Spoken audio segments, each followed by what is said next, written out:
Quiero compartir hoy una palabra que está en Génesis, así que si tenés tu Biblia ahí, voy a ir leyendo solo fragmentos porque son muchos capítulos. Está entre el capítulo 37 y el capítulo 46 de Génesis. Es la historia de un personaje muy interesante de la Biblia que es José.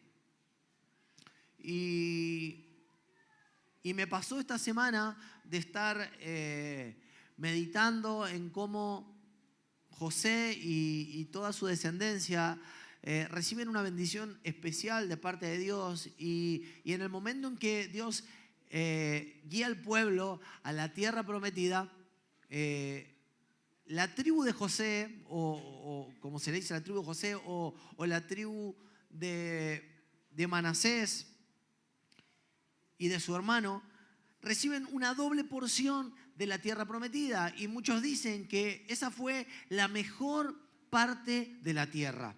Entonces, me llamó la atención, captó mi atención, pero me pasó algo muy loco que al día siguiente fui al acto de la escuela de los chicos y justamente el acto de la escuela de los chicos era la historia de José. Entonces yo dije, Señor, estás captando mi atención.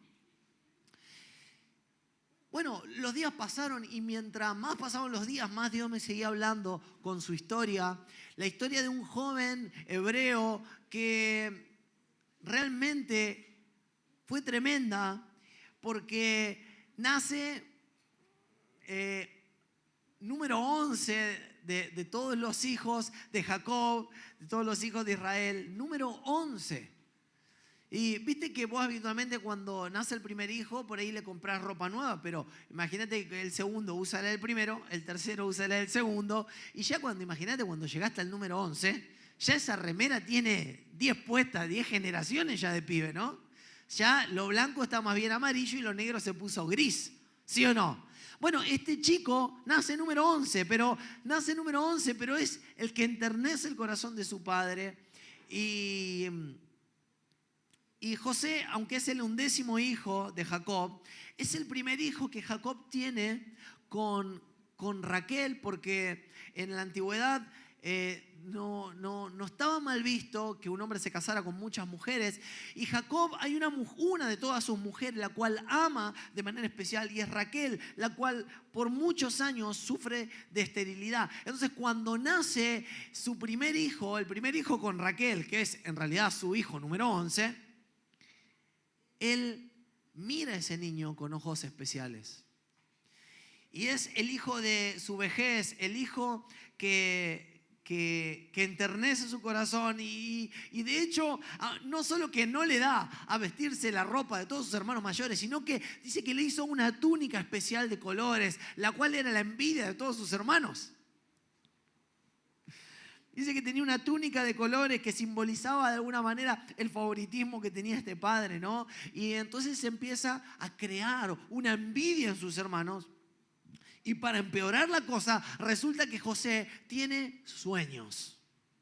Es un niño mimado, es un niño que recibe el favor de su padre, es un niño que tiene su túnica de colores, pero además es un niño que sueña sueños que Dios puso en su mente. No cualquier sueño, sino sueños especiales que Dios pone en su mente y en su corazón. Y él comete un error grave y es contar esos sueños a sus hermanos, porque de por sí ya lo envidiaban. Pero ahora a este niño se le ocurre contar esos sueños, y los sueños eran algo así. Dice que él ve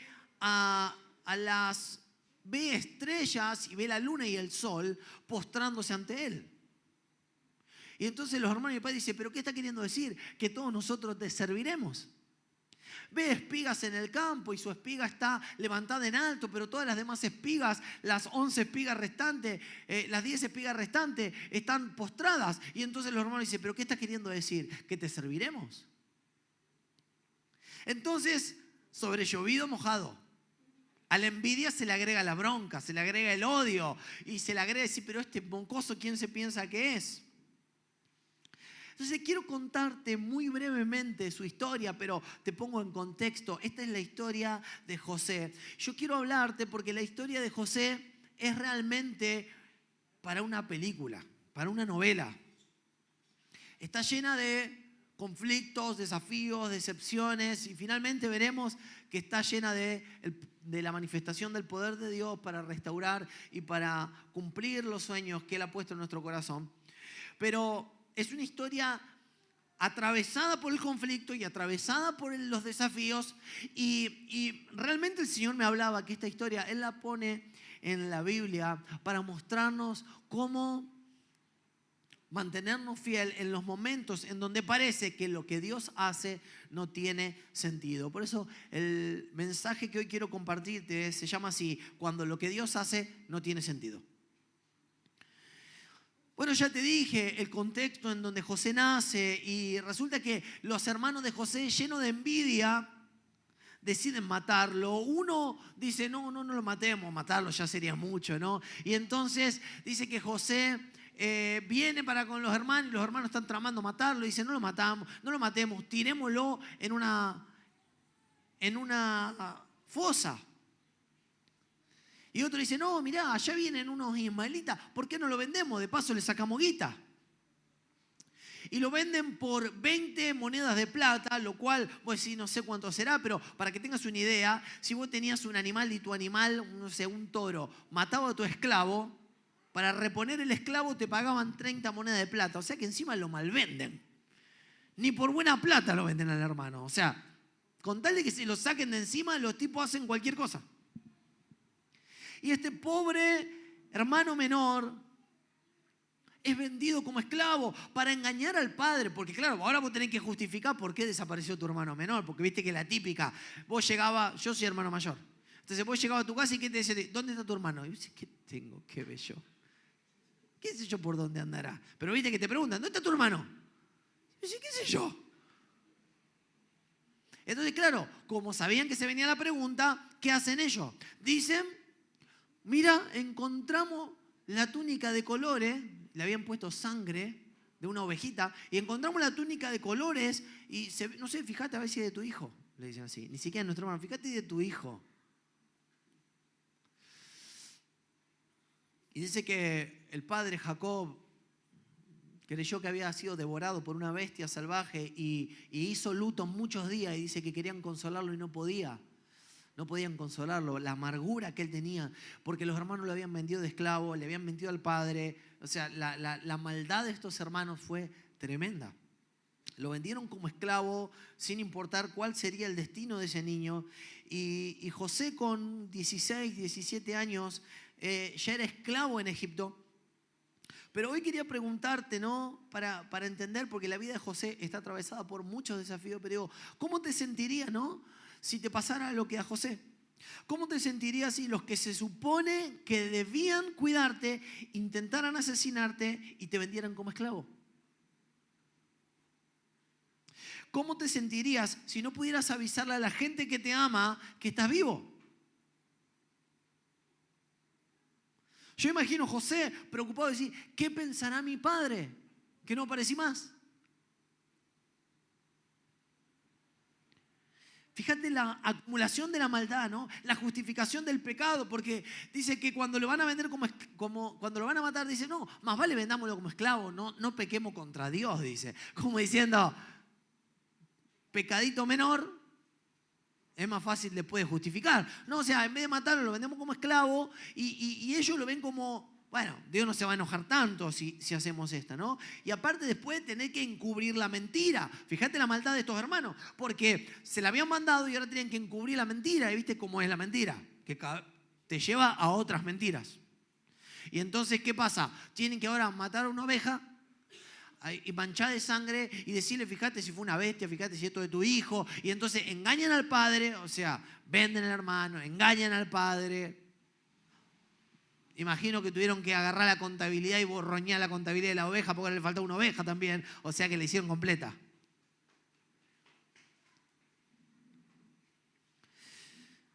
José es vendido como esclavo en Egipto y lo compra un oficial del faraón llamado Potifar. Y pasa algo muy loco, ¿no? En el momento de ser vendido como esclavo, en el momento de la aflicción, mira esta historia, en el momento en donde todo iba de mal en peor, mira lo que ocurre. Dios da gracia a José y lo prospera en la casa de Potifar. Y mira lo que ocurre. Dice que en la casa de Potifar, la bendición de Dios llega y entonces él es puesto a cargo de toda la casa. ¿Por qué? Porque Potifar se aviva que lo que toca este pibe se multiplica. Y que la bendición de Dios está sobre él. Por eso, estando vendido como esclavo, aún vendido como esclavo, aún en tierra extranjera, aún en el momento de dificultad, aún en esa situación desafiante, la presencia de Dios lo acompaña y la gloria de Dios se ve sobre él. Donde cualquiera hubiera visto un esclavo, la gloria de Dios está sobre él y la gente no ve un esclavo, ve a alguien sobre el cual la bendición de Dios está y lo ponen a cargo de toda la casa de Potifar.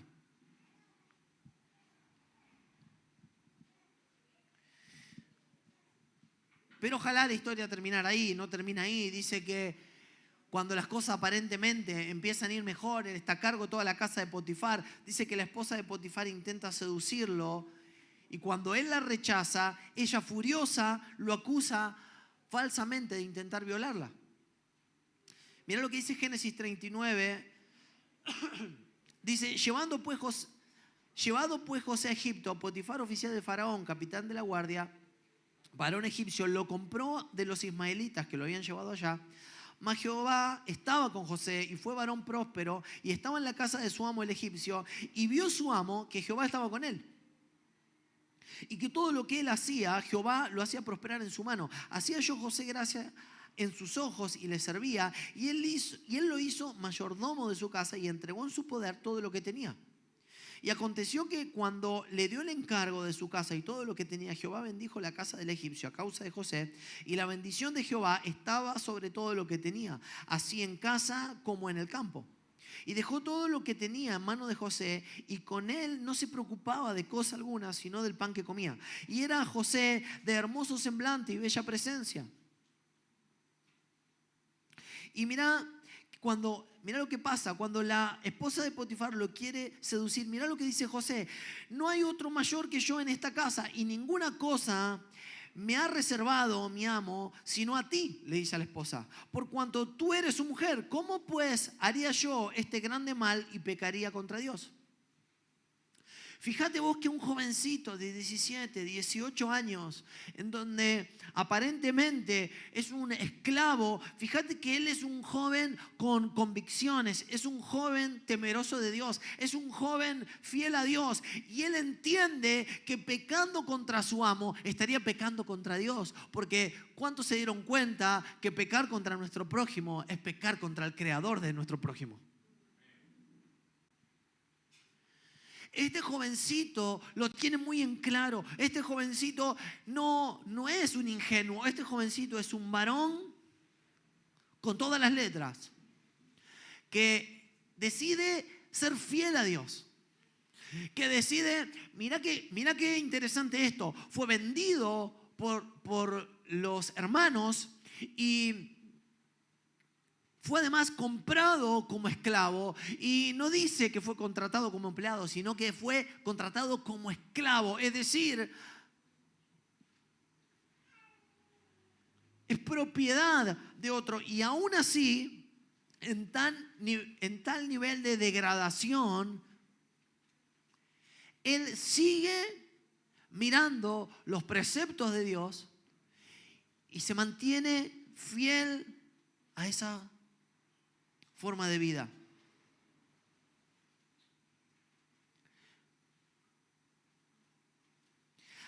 Aún a pesar de su fidelidad, termina preso porque es enviado a prisión. Como resultado, José es enviado a prisión, siendo que contaba con el favor de Dios, siendo que se había mantenido fiel a la palabra de Dios, siendo que había sido fiel al Señor. Génesis 39, verso 20, dice: entonces el amo de José lo tomó y lo echó en la cárcel, en lugar donde se encerraban los presos del rey, y allí permaneció en la cárcel. Mira lo que dice el verso 21. Más el Señor estaba con José y le extendió su misericordia y le concedió gracia ante los ojos del jefe de la cárcel. Y el jefe de la cárcel confió en mano de José a todos los presos que estaban en la cárcel, y de todo lo que allí se hacía, él era responsable.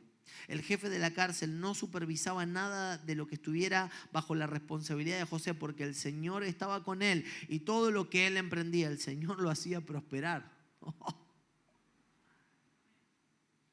A los ojos humanos parece que este joven va de mal en peor, porque lo primero que vemos es que los hermanos lo venden de esclavo.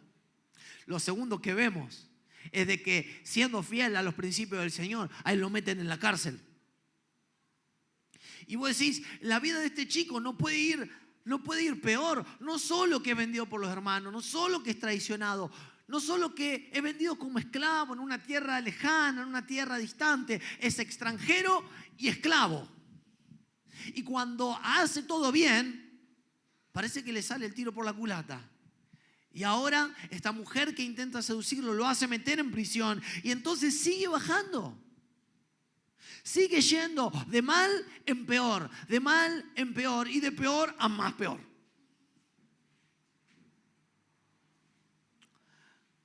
Pero aún así hay algo que no pueden robarle, y es que donde sea que él va, la gente puede ver que la presencia del Señor está con él y prospera todo lo que él toca. Qué contradicción, porque aparentemente José empieza a perder todo. Pierde el favor de su padre, pierde a su padre, pierde su familia, pierde su libertad, pierde su buen nombre injustamente, pierde su reputación, lo pierde todo. Mirá qué tremenda es la vida de este jovencito, ¿no? Y aún por mantenerse fiel a Dios, pierde hasta su misma libertad. ¿Cómo te sentirías si te vieras perjudicado por ser fiel a Dios?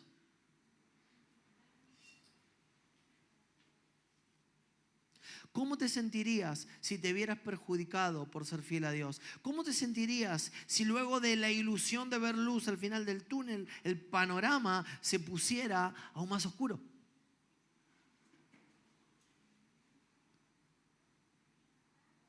Así es la vida de José, ¿no? Te preguntás cómo se habría sentido, porque digamos, esta historia que yo te resumo, pues son muchos capítulos, esta historia que yo te resumo en realidad ocurre pasan 13 años entre que José es vendido como esclavo en Egipto hasta que José finalmente recibe de parte de Dios la liberación y la reivindicación por su fidelidad. Pero pasan 13 años, no fue algo instantáneo, ¿no? ¿Viste cuando te van a sacar una curita que te despegan todos los pelitos? Pues sacala de una vez, ¡zra! No, esto era como lento y doloroso el proceso. Un pelito a la vez. ¿Cómo se habría sentido José después de 2 años de no ver la reivindicación de Dios? ¿Cómo se habría sentido José después de 4 años de no ver la reivindicación de Dios? ¿Cómo se habría sentido después de 8? Después de 10 años, 11 años, 12 años, 13 años de ser fiel a su Dios y de ir de mal en peor. Yo te pregunto, ¿era José alguien abandonado por Dios? ¿Era su esperanza una ilusión? ¿Era su sueño desconocido por Dios?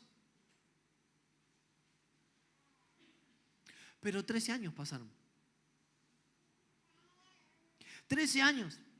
13 años de situaciones dolorosas, de aflicción, de dificultad, de desafíos. Y vemos a este niño que en vez de llenarse de preguntas, como muchas veces nos llenamos de preguntas, ¿por qué me pasa?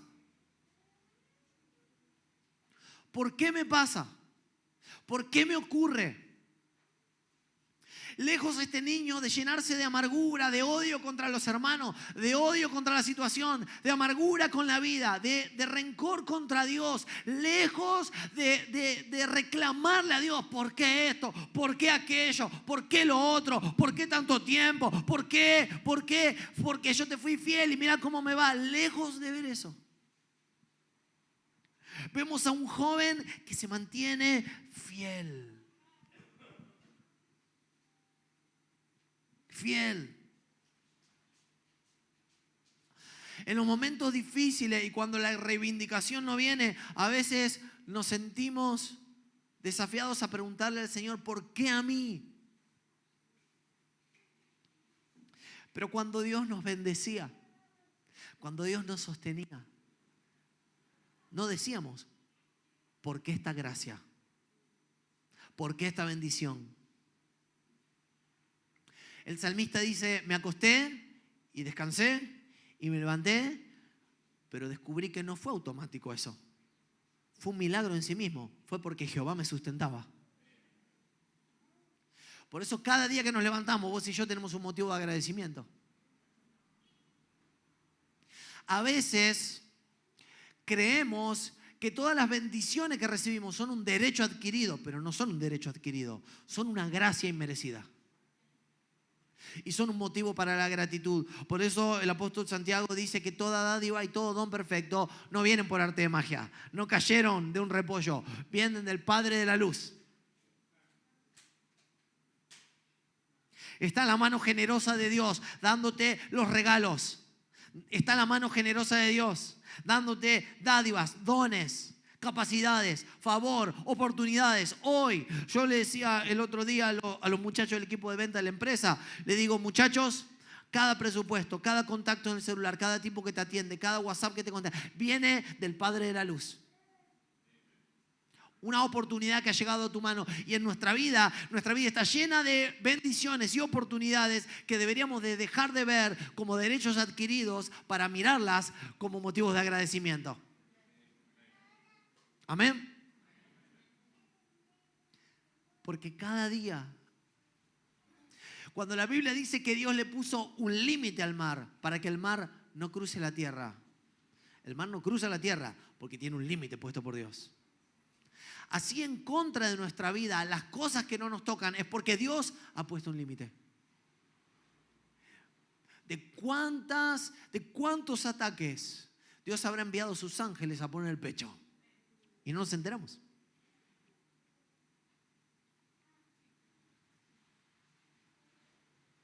Yo no me olvido nunca, era adolescente, iba caminando por la calle, me acuerdo por calle Mendoza, yendo para la escuela y iba distraído, ¿viste? En babia, como se decía antes, ¿no? ¿Viste? Y me acuerdo de que estaba llegando tarde a una clase y entonces había una viejita con el andador y al lado la hija que la acompañaba y me tapaban toda la vereda. Entonces yo no tengo mejor idea que poner un pie, como, ¿viste? Meter segunda y como querer repasar por la derecha, que de por sí está mal, poner un pie en el cordón y pasar a la viejita para no tocar la bocina. Y cuando hago así y estoy subiendo, me toca bocina un auto y me pasa con el espejo y me roza así.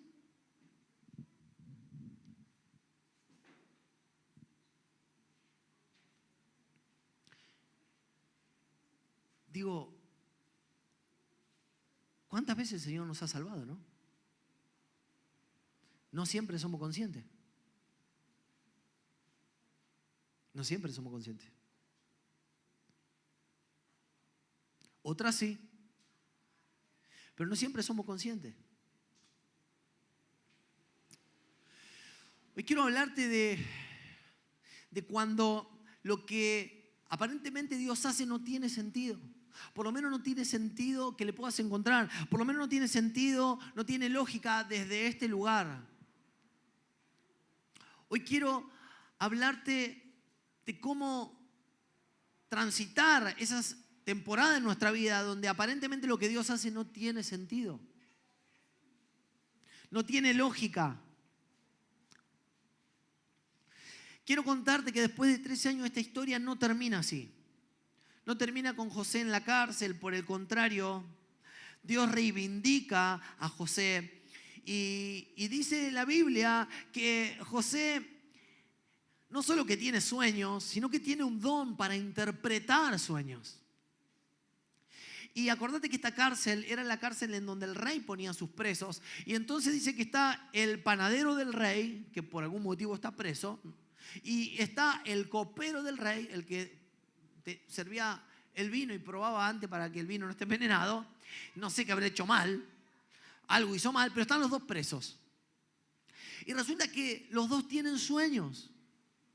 Y José, que tiene el don para interpretar los sueños, le dice a cada uno, al copero y al panadero, le dice el significado de los sueños y Dios le da la interpretación y ocurre así.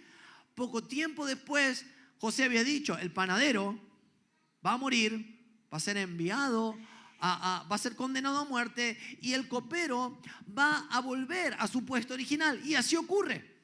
Y entonces José le dice al copero, no te olvides de mí cuando Dios te ponga en el lugar que te va a poner. Y el copero le dice, quédate tranquilo, flaco, salimos todos. Cuando salgo yo y salimos todos. Pero inmediatamente que pasó la puerta se olvidó de José, se olvidó de las promesas que había hecho. Le soltó la manito a José como vino. Un amigo el copero. O sea que si tenés motivo para estar resentido, si tenés motivo para estar amargado, si tenés motivo para sentirte traicionado, José tenía toda la ficha comprada. Pero este jovencito no se queda resentido, no se queda amargado. Este jovencito sigue portando la presencia de Dios y se mantiene sano en el corazón. Y dice que 2 años después, mira, 2 años, pasan 2 años más. Dice, el faraón tiene 2 sueños perturbadores que ninguno de sus consejeros puede interpretar. Dice, uno sobre 7 vacas gordas y sobre 7 vacas flacas. Y tiene otro sueño sobre 7 espigas llenas y 7 espigas marchitas. Y es cuando el faraón se despierta, esos 2 sueños lo perturban. Esos 2 sueños dicen, estos no son sueños normales. ¿Viste cuando vos tenés un sueño que parece tan real y vos decís, ¿será que Dios me habló? Y entonces queda perturbado y está buscando a alguien que le interprete los sueños y resulta que ahí el copero dice, pues ¿sabes qué? Ahora que me lo decís, hace 2 años atrás cuando estaba en prisión, había un pibe hebreo que vos no sabés qué bueno que era para interpretar los sueños. 2 años. Qué memoria frágil el copero. Entonces el copero recuerda a José, lo recomienda al faraón y entonces José viene, sale de la cárcel, ahí dice que automáticamente le tuvieron que pegar un baño, así, no sé, habrá sido un baño turco o con manguera de bombero como le hicieron a Rambo, y lo afeitaron, lo pusieron, lo perfumaron y lo mandaron, porque claro, venía con olor a cárcel. Entonces lo mandaron delante del rey y José interpreta los sueños del rey diciéndole, faraón, habrá 7 años de las vacas flacas y las espigas sin grano, son 7 años de hambruna que vienen sobre Egipto y las que están completas y las vacas gordas son 7 años que precederán esos 7 años de escasez, que son años de abundancia. Por eso lo que usted tiene que hacer, rey, es juntar en los años de abundancia para poder tener en los años de escasez. Y entonces, impresionado, el faraón nombra a José gobernador de Egipto, lo pone a cargo de todo el país, segundo después del faraón. Es decir, ese jovencito en prisión, ese jovencito que no lo conoce nadie porque es un extranjero en una cárcel, ese jovencito traicionado por los hermanos que nunca más fue el favorito de su padre, ese jovencito afligido que podría haber estado, ese jovencito que está preso porque por hacer las cosas bien, no solo que fue esclavo, sino que lo mandaron a la cárcel, ese jovencito es puesto segundo después de faraón.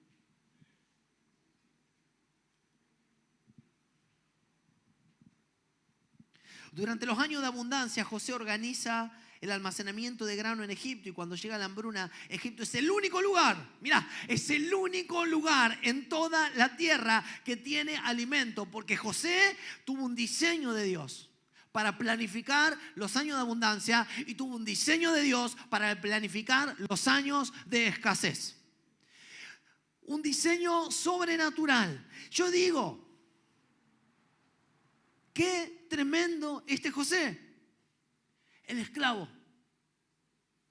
Qué tremendo este José, el traicionado por sus hermanos. Qué tremendo este José, el que está preso injustamente. Este chico sigue siendo fiel a Dios, sigue cargando la presencia de Dios y sigue intacta su capacidad para escuchar lo que Dios está hablando. Al punto tal de que no importa con cuánto el infierno lo quiera atar, opacar y hacer desaparecer del plano, lo que aún lo mantiene vigente es que la presencia de Dios está con él y tiene la capacidad de escuchar lo que Dios va a hacer, al punto tal de que donde sea que se mueve, la mano de Dios prospera el lugar, y al punto tal de que Egipto se vuelve el único país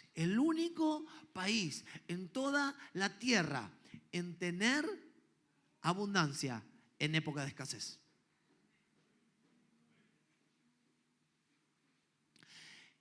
¿Qué ocurre? Ocurre que los hermanos están pasando hambre porque se deshicieron del soñador, porque se deshicieron de aquel que tenía los diseños de Dios. Y entonces los hermanos están pasando hambre. Y vienen a Egipto y se presentan delante de José sin saber que era él. Y cuando él los ve, dice que se compunge el corazón. La historia es larga, ¿no? Ya estamos en Génesis 45. Pero digo, mira qué oportunidad fabulosa hubiera sido esta para su venganza, ¿no? Era segundo después Faraón. Matarlo hubiera sido fácil a los hermanos. Mandarlo con la mano vacía hubiera sido re fácil. Pero resulta que este joven, que podría haberse hundido en la decepción, en la amargura, en el odio, en la frustración, cargando la presencia de Dios y escuchando su voz, fue el único que pudo comprender el plan de Dios. Y en Génesis capítulo 45, versos 4 y 5 dice que él se presenta a sus hermanos y les dice: yo soy José, el hermano de ustedes, a quien vendieron en Egipto. A quien vendieron a Egipto. Me imagino las caras de esos muchachos. Dice: acá nos lincha. Acá nos hace pomada. El número 2, después del faraón. Si quiere, nos hace puré. Pero mira este jovencito, qué discernimiento. Dice: pero ahora, por favor, no se aflijan. Claro, les debe haber visto la cara. Pálidos se pusieron. Le bajó la presión a todos. Estaban mirando dónde estaba la salida de emergencia ahí los muchachos. Pero ahora, por favor, no se aflijan más, ni se reprochen. Mira lo que dice: ni se reprochen el haberme vendido. Porque digo, así funciona la culpa, ¿no? El diablo, que hace primero te envalentona a hacer lo que está mal, pero luego te condena. Esos 13 años, estoy seguro que fueron 13 años de condenación diabólica. Entonces cuando él los ve, le dice: por favor, no se aflijan, están amargados. ¿Por qué? Porque el pecado te lleva a la amargura. No se amarguen más, no se aflijan, ni se reprochen, no tengan culpa, no se sientan condenados por haberme vendido. Pues, mira lo que dice: pues en realidad fue Dios quien me mandó delante de ustedes para salvar vidas.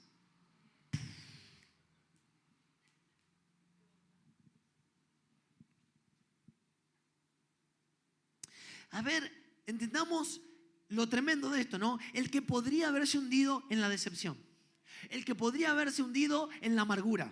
El que podría haberse hundido en el odio. El que podría haberse hundido en la frustración. El que podría haberse hundido en la decepción. El que podría haberse hundido en la venganza. El que podría haberse hundido en el sentimiento de abandono, el que podría haberse llenado de bronca.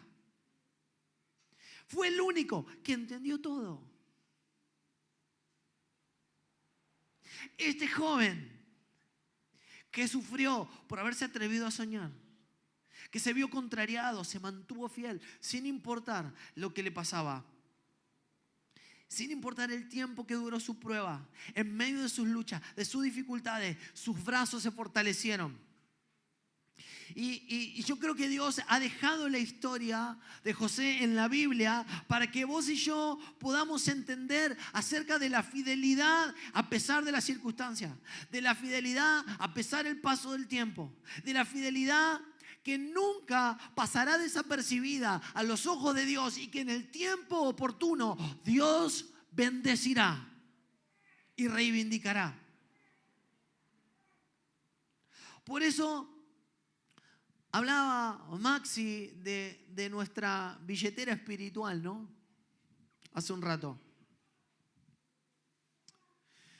Yo siento que el año va a terminar, pero no puede terminar sin que tomemos decisiones. Y sin que nos hagamos preguntas, como por ejemplo, si realmente estoy sano por lo que me ha ocurrido. Si realmente estoy firme y siendo fiel en la fe, sin importar lo que me ha pasado. Sin considerar si estoy siendo fiel, aunque lo que veo no coincide con lo que creo o con lo que espero.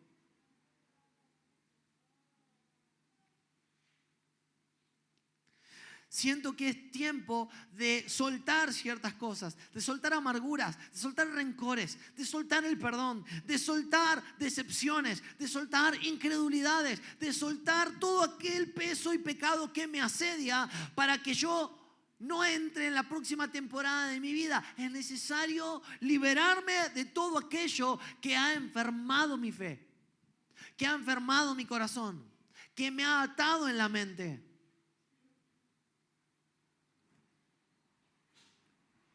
Y Dios está queriendo fortalecernos y darnos madurez para mantenernos fieles cuando no sabemos aún lo que está haciendo Él y cuando aparentemente lo que Él está haciendo no tiene sentido.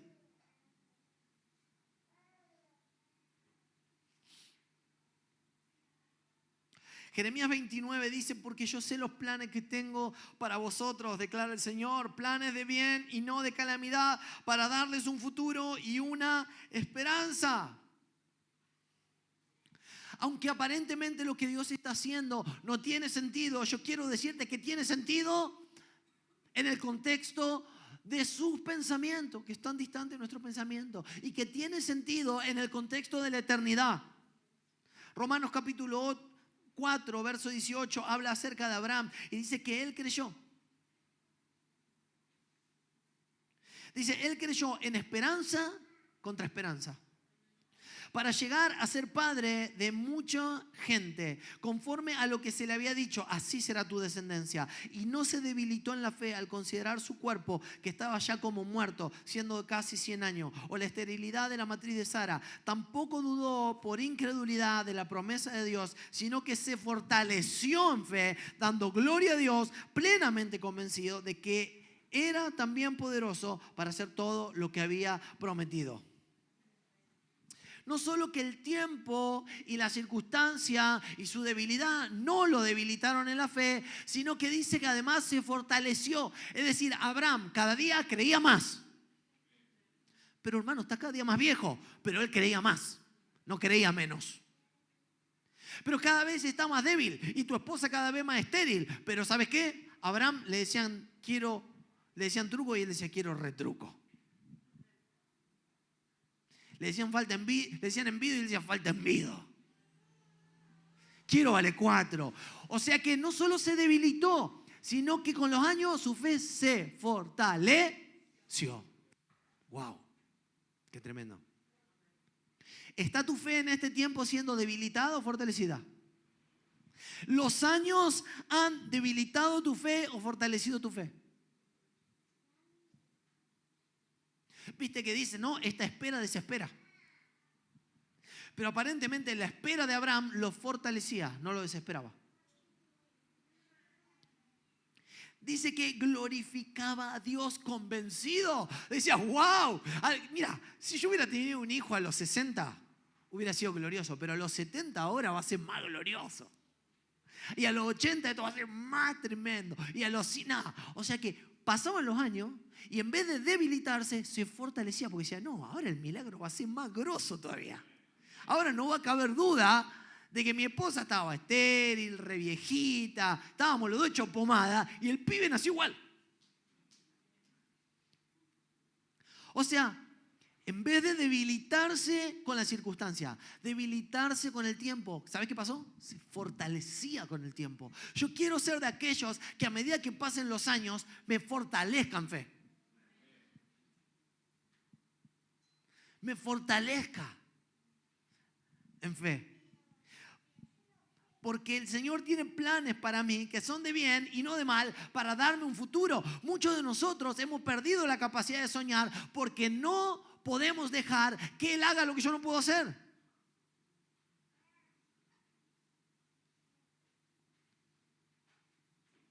No era que Abraham no tomaba conciencia de su debilitamiento. No era que Abraham no tomaba conciencia de que su cuerpo envejecía,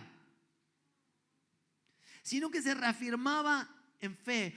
Muchas veces sobredimensionamos nuestra participación en encontrar propósito de Dios. Muchas veces sobredimensionamos nuestra participación en alcanzar las promesas, pero la realidad es de que muchas veces cuando intentamos ayudar a Dios, la empeoramos. A Abraham también le pasó. En un momento dijo, bueno, no tengo hijo con Sara, bueno, puedo tener hija con la esclava.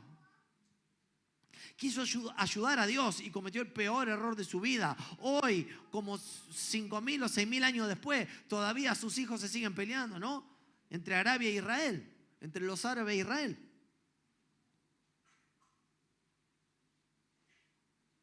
Y es interesante porque dice que creyó y esperó. Escucha, creyó y esperó. No dice que creyó y le metió un ayudín. No. Creyó y esperó, porque hay veces que esperar es lo que tenemos que hacer.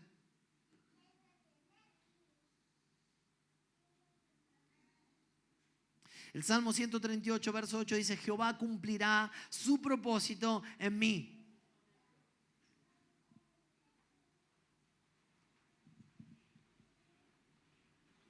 Quiero animarte a tomar por medio de la fe esta certeza de que Jehová cumplirá su propósito en mí. Aunque no entienda cómo, aunque no sea en el momento que yo lo había pensado, aunque no sea de la manera que yo había pensado, pero lo que Dios está queriendo es que confíes en Él, es que te fortalezcas en fe. No siempre vas a tener toda la película, todo el guión de la película, pero lo vas a tener al escritor y sabes que es muy bueno. Y sabés que escribe guiones mejores del que vos podrías escribir.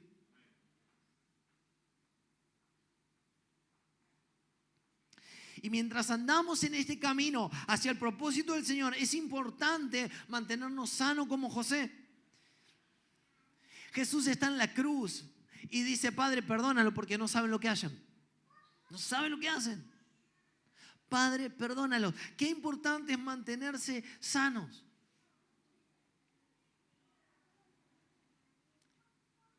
Quiero decirte algo, luego de un tiempo de lucha vendrá un tiempo de restauración y lo vemos en la vida de José. Dice que cuando la idea le pareció bien al faraón, mira esto, porque esto cuenta ya en los últimos años de esta historia, dice, la idea le pareció bien al faraón, esto de tener 7 años de juntar para los 7 años de escasez y entonces dice, faraón dijo a su siervo, ¿podemos hallar un hombre como este en quien esté el Espíritu de Dios?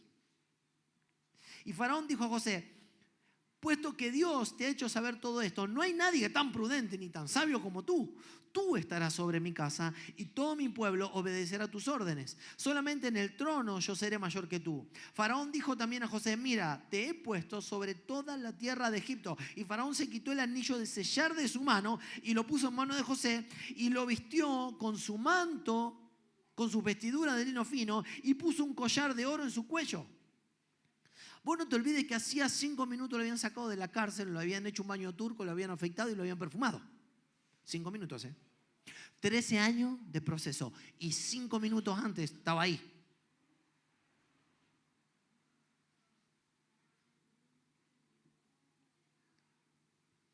Cinco minutos de diferencia. Y Faraón se quitó el anillo de sellar. Es decir, él podía sellar decretos en nombre del faraón.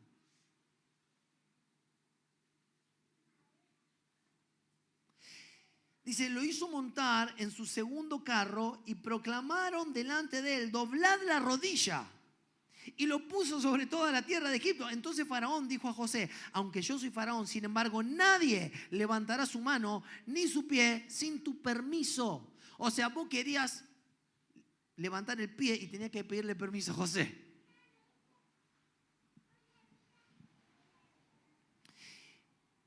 Nadie levantará su mano ni su pie sin tu permiso en toda la tierra de Egipto. Y Faraón llamó a José por el nombre de... Bueno, dificilísimo, ni te lo va a acordar, así que no te lo leo.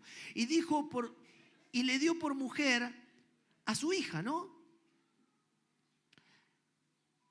A la hija del sacerdote On.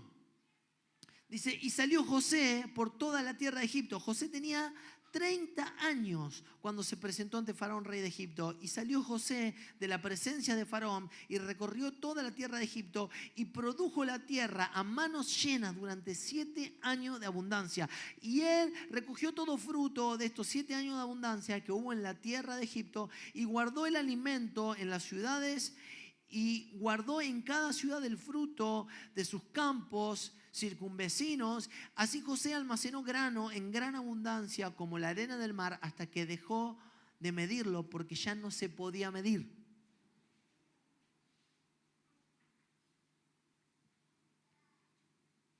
Y mira lo que dice acá. Y le nacieron a José 2 hijos antes de que llegaran los años de hambre, los que dio a luz a Senat, hija de sacerdote de On. Y al primogénito José le puso el nombre de Manasés, porque dijo, Dios me ha hecho olvidar todo mi trabajo y toda la casa de mi padre. Y al segundo hijo le puso el nombre de Efraín, porque dijo, Dios me ha hecho fecundo en la tierra de mi aflicción. La historia de José atravesado por tantos desafíos, la historia de José atravesada por tantas dificultades, la historia de José que pasan los años y no viene la reivindicación, la historia de José tan atravesada por la injusticia. La historia de José llega a este momento también, porque después de la noche siempre viene la mañana.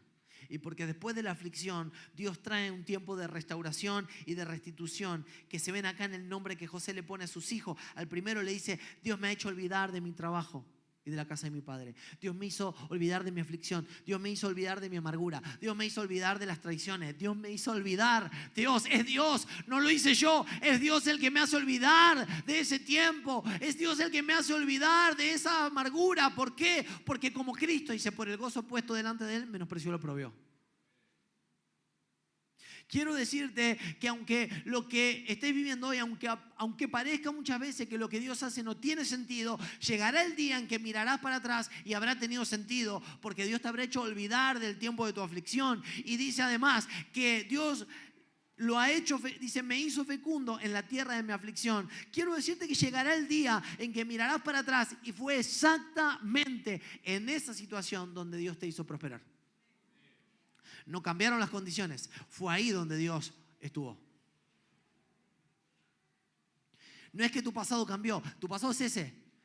Pero Dios ahí, en esa experiencia de vida, obró de tal manera de que no solo te hace olvidar del dolor del pasado, sino que te hace fecundo en la tierra de tu aflicción.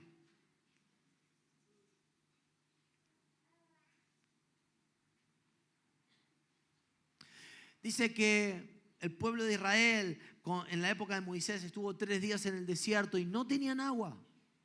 Y Dios ve que el calor del desierto los está agobiando y Dios los ministra y les enseña a confiar en Él y sana las aguas que estaban amargas y les enseña que Él es su sanador. Pero luego de que les enseña que Él es su sanador y les enseña a confiar en Él, le dice, luego llegaron a Elim, donde había 12 manantiales y 70 palmeras, y acamparon allí junto a los manantiales. Quiero decirte algo, después del ardor de tu desierto, después del calor de tu desierto, Dios te llevará a un lugar de descanso, Dios te llevará a un lugar de sanidad, Dios te llevará a un lugar de frescura, Dios te llevará a un manantial donde hay vida, donde hay descanso, donde hay frescura para tu alma. Después del tiempo de la aflicción, Dios siempre te restaurará y te llevará a un manantial, a un lugar de reposo, de descanso y de renuevo.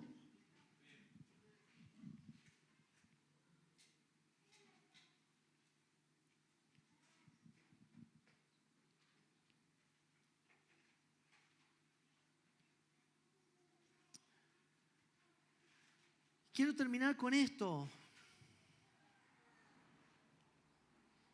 No solo que verás la bendición de Dios en tu vida por causa de la misericordia del Señor y por causa de la fidelidad, sino que además dejarás una herencia espiritual como José.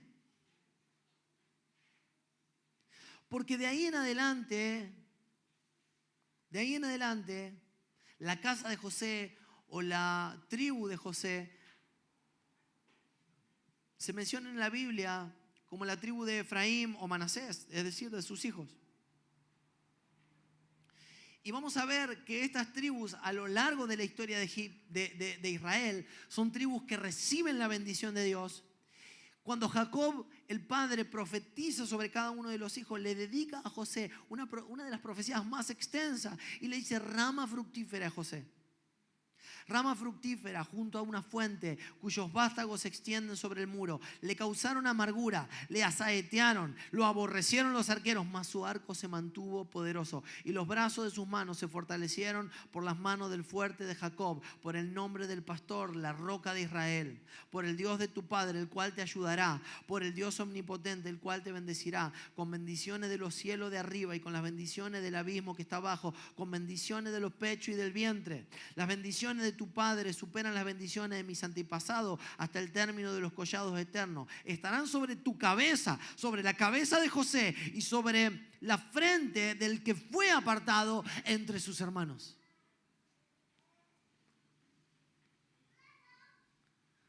Jacob profetiza con bendiciones de arriba del cielo, con bendiciones de abajo de la tierra.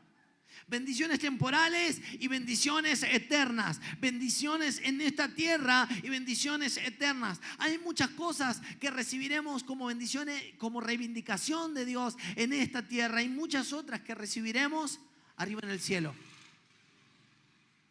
La Biblia dice: veré la bendición del Señor en la tierra de los vivientes. Es decir, que hay promesas que vendrán a su cumplimiento en esta tierra. Hay promesas que bendecirán a nuestros hijos y a nuestros nietos. Y hay herencias espirituales que recibiremos en los cielos.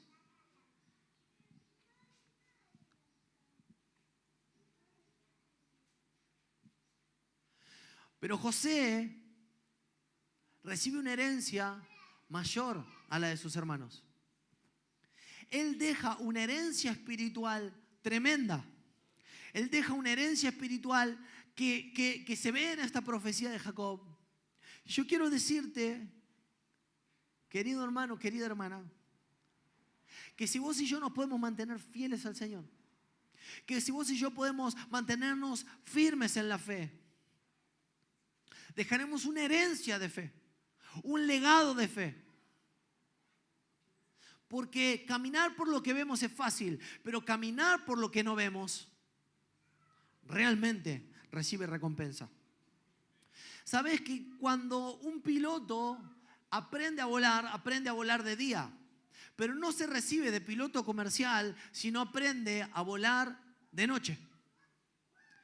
Y de noche hay otra complejidad porque no ves a dónde vas, porque no ves la altura. Es decir, que el curso de piloto tiene ya una segunda etapa que se llama volar por instrumentos. Tenés que mirar dónde está la altura, el nivel del mar, si estás volando derecho, si estás volando torcido, si estás volando en la dirección correcta, porque vos sabés, si te corres 1 grado de los 360 grados que tenés para volar, en vez de terminar en Europa, termina en África. Entonces, cuando no te puedes guiar por nada más que por instrumento, es donde realmente ahí te dan el carnet de piloto comercial. Quiero decirte que en nuestra vida, cuando vemos las cosas y cuando lo que hemos orado ocurre instantáneamente, es fácil, pero cuando Dios nos ha dado promesa y cuando parece que lo que Dios está haciendo no tiene sentido y no tiene correlación con lo que Él ha prometido, es ahí donde vos y yo necesitamos empezar a volar por instrumentos. Es ahí donde vos y yo necesitamos empezar a volar por lo que la palabra de Dios ha dicho. Necesitamos caminar por la fe, necesitamos caminar por las promesas. Esta palabra de Dios es el instrumental que vos y yo necesitamos en nuestra vida.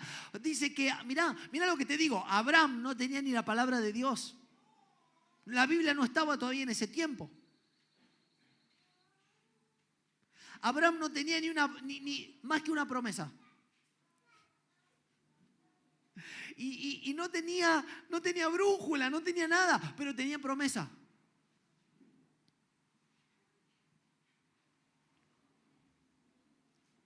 Y con la promesa se fortaleció meditando en la promesa, una y otra vez, meditando en la promesa, una y otra vez. Si Dios lo dijo, Dios lo va a hacer.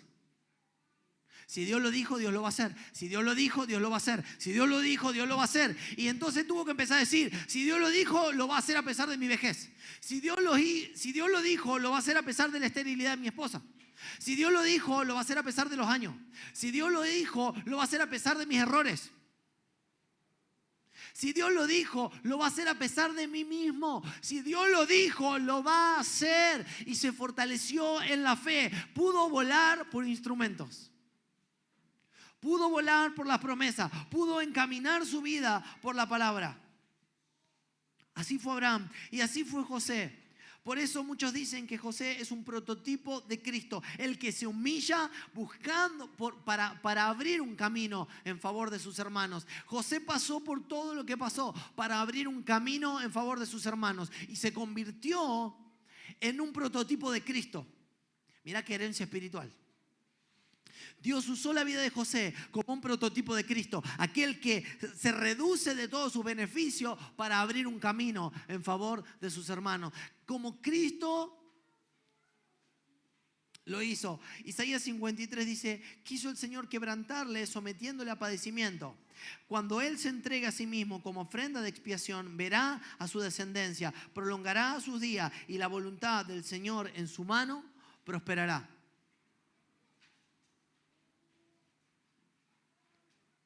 José fue un prototipo de Cristo.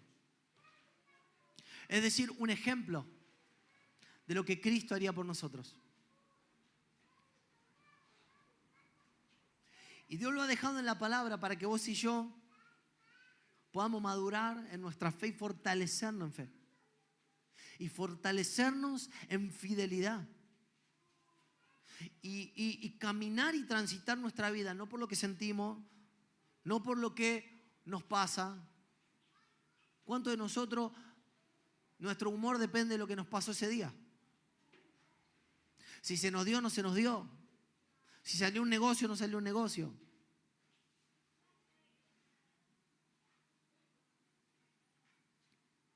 Pero iglesia, yo quiero invitarte que no termines el año, por favor, que no termines el año sin fortalecerte en el Señor, sin soltar cargas de amargura, de aflicción, de falta de perdón, de odio, de deseo de venganza, de decepciones, de incredulidad, que puedas soltar todo eso en la presencia del Señor y como cantábamos hoy, lo podamos cambiar, hacer como un trueque. Señor, yo te entrego todo esto que no me pertenece y me lleno de fe,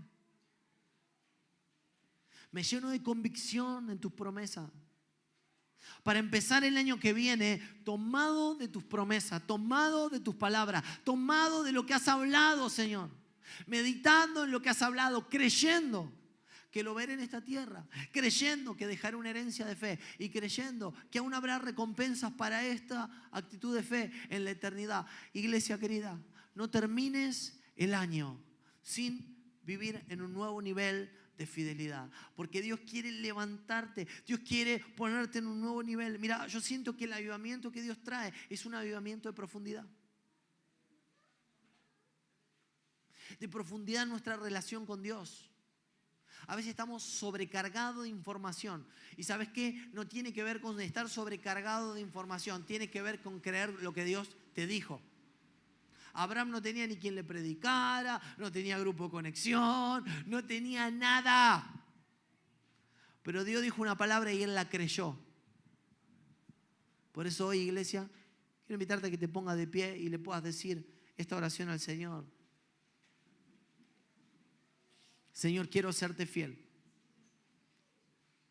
Y quiero terminar este año despojándome de todo peso, de toda aflicción, de toda amargura, de toda decepción, de toda incredulidad, de todo dolor, de las situaciones del pasado, para creer que aún en mi dolor vos me podés fructificar.